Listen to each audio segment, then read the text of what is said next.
Okay, Heather, let's jump right in to Tanya. Today is Friday, the 12th of Adar Sheni. Tomorrow is Shabbos, so we're gonna go ahead and continue with today's with the Shabbos Tanya today on Friday. So we concluded Friday's Tanya speaking about the revelation of God's light in this world, and Olam Hazeh, which is the purpose of creation, that Hashem's light should shine here, and that the way that occurs is all your day, ma'asenu v'avodosenu, through our deeds and our actions, what we do here, the mitzvahs that we do, um, which is or the mitzvahs will be the means by which Hashem's light will permeate this world.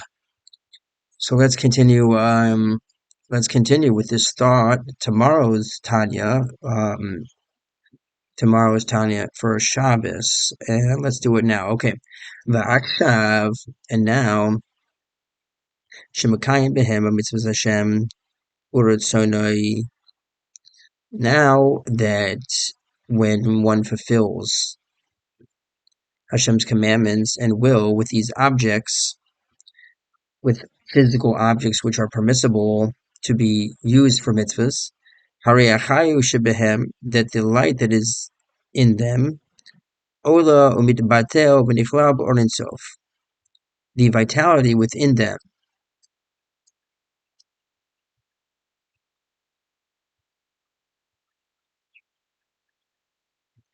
vitality which is in them, oila umit batel, goes up and is nullified, v'nichlal, and is included, b'or ein sof, in the unlimited light, Baruch Hu, blessed be He, shuhu ratzono yizbarach amalubesh behem, that shuhu ratzono, that He, His will, blessed be He, is dressed up in them. Let's say that again.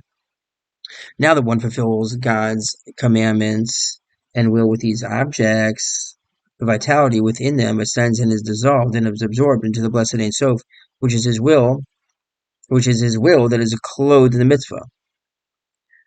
So the blessed Ein Sof, that the infinite light of Hashem, is His will that is enclosed in the mitzvah. Ma'achar she'in sham b'chinas hester panim klal hasir adis barak, since that there in the mitzvah is the aspect, there is no aspect of a concealment of the countenance at all to hide His light, blessed be He. For in a mitzvah there is no concealment of the countenance whatsoever to hide His light, preventing the object from being absorbed in His light. This is the Rabbi Weinberg's commentary, Lessons in Tanya. Read the note here. As stated earlier, wherever the Ein Sof light stands revealed, there is no separation from Hashem. Everything is united with His light. In this case, the object with which the mitzvah representing the revelation of the will and light of the Ein Sof is performed. In this case, the object with which the mitzvah is performed, that object is included in His light. Back to the author of his words, and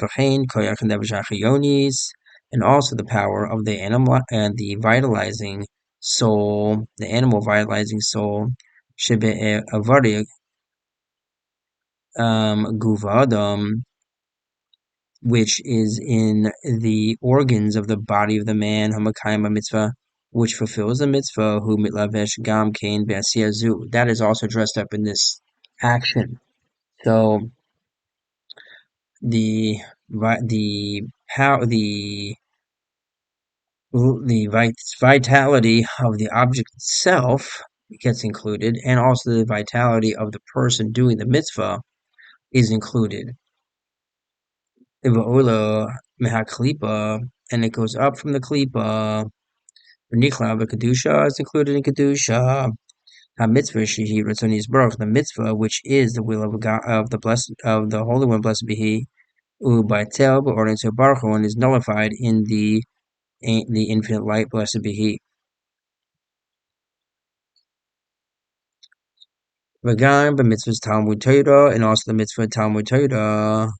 U'kriyas Shema u'tefilo kiyutz behem, and Kriya Shema and davening and things like this. Even though that these activities are not real physical actions, like an action of tzedakah or an action of tefillin, but rather it's you're using your brain and your mouth, right? Even though it's not literal action, shetakas memshala klipas noga, which is under the dominion of klipas noga. We call makam nevertheless ha'kaimalan hirhur lab kedibur dameh. Yet there is a principle that thought is not a substitute for speech. Ve'enu yotze yedei chavato ad sheyotze b'sfasav.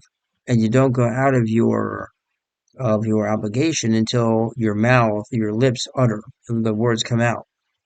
The Kaimalan, it is accepted that akimas fasav have maseh, that the moving of one's lips constitutes action. And such action, as the Rebbe notes, this is the note, likewise stems from the vitality of the klipas noga that is nourished by the animal soul, as does the actual bodily action spoken of earlier. So, so the in the case of speech, like the speech of Torah and davening, so that is indeed considered an action because you have to actually speak it. Your body, your animal soul and body have to actually speak and utter the words.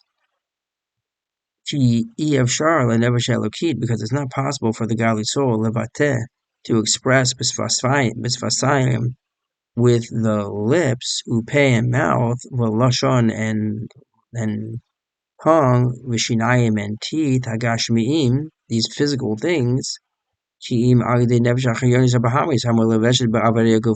except through the vitalizing animal soul, which is dressed up in the organs of the body, literally.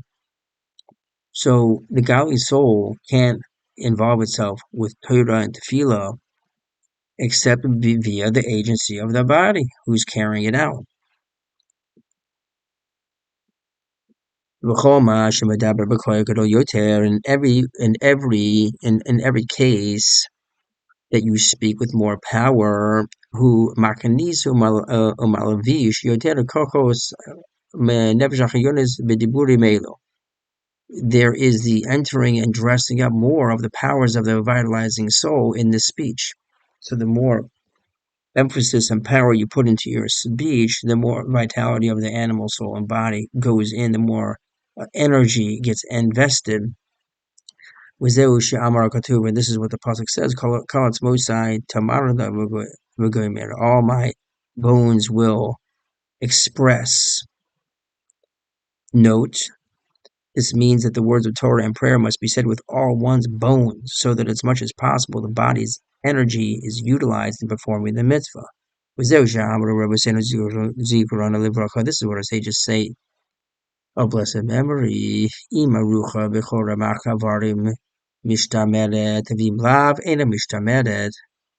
If the Torah abides in all the 248 limbs, it is preserved in your memory. Otherwise, it is not preserved. Right? This is consistent with the idea that how is it going to be preserved by really working at it with exertion? Because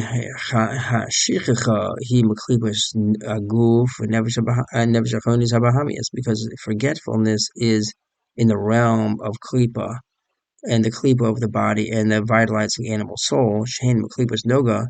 These are from the shiny klipas.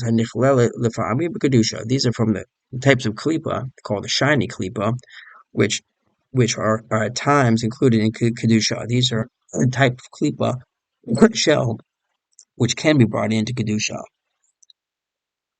Meaning to say, matish kochan or machanis kol kochan b'kedusha Torah or tefillah. Meaning to say that you weaken the power of the klipa side and enter all their power in kedusha, in the kedusha of Torah and tefillah. Right, so this is the whole point. The whole point is to take the power of the body and vitalizing animal soul and use it for kedusha, because when you use it for kedusha, so now then it gets included in kedusha and all that power. Closing up with the final note from Rabbi Weinberg in Lessons in Tanya.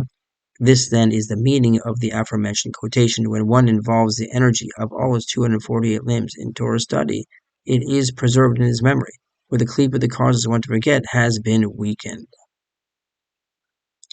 That is Tanya for Shabbos day, done today on Friday. Have a wonderful Shabbos, and have a flip around Shabbos. May all your prayers be answered, and may things go well. And may we have the miracles that we're looking for now. See you Saturday night or Sunday.